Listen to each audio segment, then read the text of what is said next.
ఓలమ్మో, ఎంత కలర్ఫుల్గా రెడీ అయ్యావు, ఎక్కడికి వెళ్తున్నావేంటి, ఎంత కలర్ఫుల్గా రెడీ అయినా ఏముందిలేండి. మా ఆయన అయితే నేను తీసుకెళ్ళి కంటే పిల్లల్ని చంకలో పట్టుకెళ్ళడం మేలని చెప్పి పెద్ద డైలాగ్ అయితే వాడేశాడు.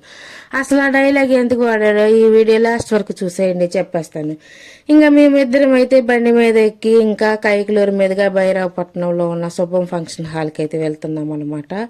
వెళ్ళేదారిలోనే మా ఆయనకి చెప్పాను, బావ వచ్చేటప్పుడు ఐస్ క్రీమ్ ఇప్పించాలి అని చెప్పి. ఇంకా మాటల్లోనే ఫంక్షన్ హాల్ అయితే వచ్చేసింది. ఇంకా నేరుగా లోపలికైతే వెళ్ళిపోయామన్నమాట. పెళ్లి కొడుకు తల్లిదండ్రులకు అయితే పలకరించేసి నేరుగా భోజనం సెక్షన్కి అయితే వచ్చేసాము. ఫస్ట్ గా స్వీట్ వేశారు. స్వీట్ తినేలోగా పలావ్ అయితే వచ్చేసింది అనమాట. పలావ్ కూడా వేయించేసుకుని ఇంకా 2 పీసులు చికెన్ కూడా వేయించేసుకుని కొద్దిగా పెరుగు చట్నీ వేసుకుని తినేలోగా వైట్ రైస్ ఇంకా అలాగే మటన్ కర్రీ కూడా వచ్చేసింది అనమాట.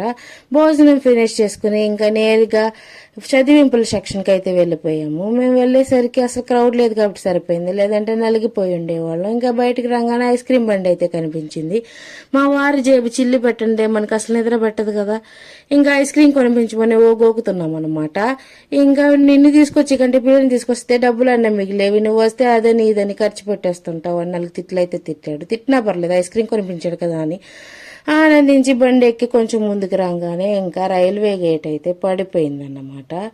ఈ రైల్వే గేట్ ఎత్తిలోగా ఐస్ క్రీమ్ అయితే కడుపులో వేసేస్తామని చెప్పి ఐస్ క్రీమ్ తింటూ ఉండగా, చూసావా నువ్వు ఐస్ క్రీమ్ ఇప్పించమన్నందువల్లే 5 నిమిషాలు లేట్ అయిపోయి గేట్ వేసేసారు, లేదంటే ఈ గేట్ వేయక ముందే మనమైతే వెళ్ళిపోయి ఉండేవాళ్ళం కదా అని మా ఆయన అయితే తిట్టాడన్నమాట. వెళ్లేదారిలో ఇంకా ఫార్మసీ దగ్గర టాబ్లెట్స్ అయితే తీసుకుని ఇంకా ఇంటికి అయితే వెళ్ళిపోతున్నాము.